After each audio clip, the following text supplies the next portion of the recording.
नाज़रीन, इस वक्त एक बड़ी खबर मुंबई से आ रही है। आपको बता दें, खस्ता हाल सड़क ने ली डॉक्टर की जान। भिवंडी के दुगाड़ फाटा में हुआ है यह हादसा। भाई के साथ स्कूटी से घर जाते वक्त यह हादसा पेश आया है। नेहा की अगले महीने शादी होने वाली थी। काफी अहम खबर इस वक्त की मुंबई से है। खस्ता हाल सड़क ने एक डॉक्टर की जान ले ली। भिवंडी के दुगाड़ फाटा में यह हादसा पेश आया है। आपको बता दें, भाई के साथ स्कूटी से घर जाते वक्त यह हादसा पेश आया है। नेहा की अगले महीने शादी होने वाली थी। सड़क पर पड़े गड्ढों की वजह से एक डॉक्टर की जान गई है। भिवंडी के दुगाड़ फाटा का ये पूरा मामला है। भाई के साथ नेहा स्कूटी से घर जा रही थी जिस वक्त ये पूरा हादसा पेश आया है। नेहा की अगले महीने शादी होने वाली थी। हमारे साथ हमारे नुमाइंदे प्रशांत इस वक्त जुड़ चुके हैं। प्रशांत, जिस तरह से सड़कों की ये हालत है और इस हालत की वजह से जो है लोगों की जानें जा रही हैं, और ऐसा एक और हादसा जो है पेश आया है मुंबई के भिवंडी में। नेहा, जो कि पेशे से एक डॉक्टर थी, उनकी जान चली गई सड़कों की खस्ता हाली की वजह से। जी बिल्कुल, देखिए ये काफी दर्दनाक हादसा है। कल रात तकरीबन 11 बजे ये मुंबई से सटा इलाका भिवंडी है, जहां पर नेहा अपने भाई के साथ अपनी शादी के कुछ सामान खरीदने गई थी जी। और घर लौटते वक्त दुगाड़ फाटा ये एक जगह है भिवंडी में, जहां पर गड्ढे थे और स्कूटी उनका भाई चला रहा था। जब गड्ढों में स्कूटी फंसी तो डिसबैलेंस होने के चलते नेहा सड़क पर गिर गई और नेहा जब सड़क पर गिरी तो पीछे से ट्रक जो है वो नेहा को कुचलते हुए आगे निकल गया। यानी मौके पर ही नेहा की मौत हो गई। और इस दर्दनाक हादसे के बाद जो स्थानीय लोग हैं उनमें काफी रोष देखने को मिला और रात को ही जो फाटा था और टोल नाका था उसे जबरन जो है बंद कराया गया।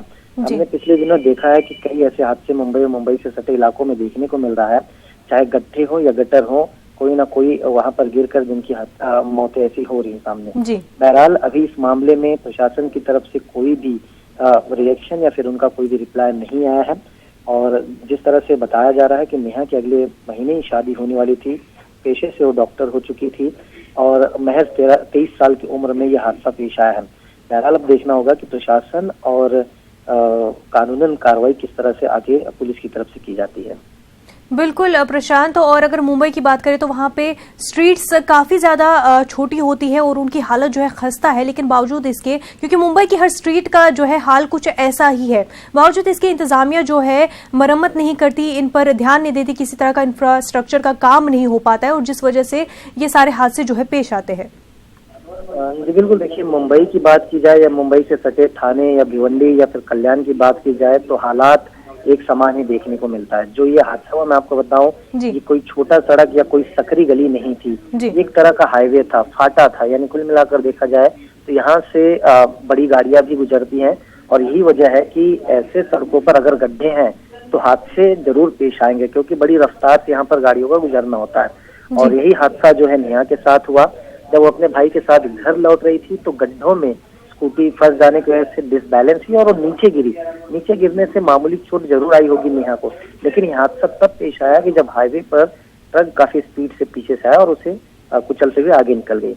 यानी कुल मिलाकर देखा जाए ये लापरवाही का जिम्मा किसके सर पर थोपा जाए, ये अपने आप में बड़ा सवाल है। क्योंकि आए दिन हम देखते हैं कि मनपा को लेकर मुंबई करो की तरफ से कई शिकायतें दी जाती हैं और कई बार ये भी देखा गया है कि मनपा शिकायतों के बाद जागती है, लेकिन सिर्फ कुछ समय के लिए। जिस जगह को लेकर शिकायत दर्ज की जाती है वहां पर काम किया जाता है, उसके अलावा कुछ ऐसे जगह हैं जहां पर छोड़ दिया जाता है। और यही वजह है कि एक बड़ा हादसा हमने सामने देखा है।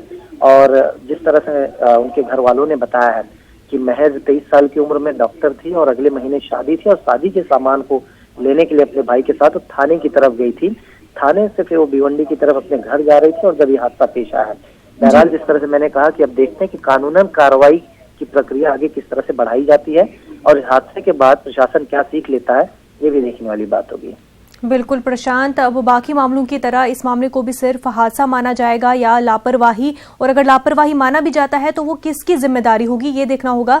क्या कुछ कार्रवाई होगी इस पूरे मामले को लेकर के। बेहद शुक्रिया प्रशांत आपका।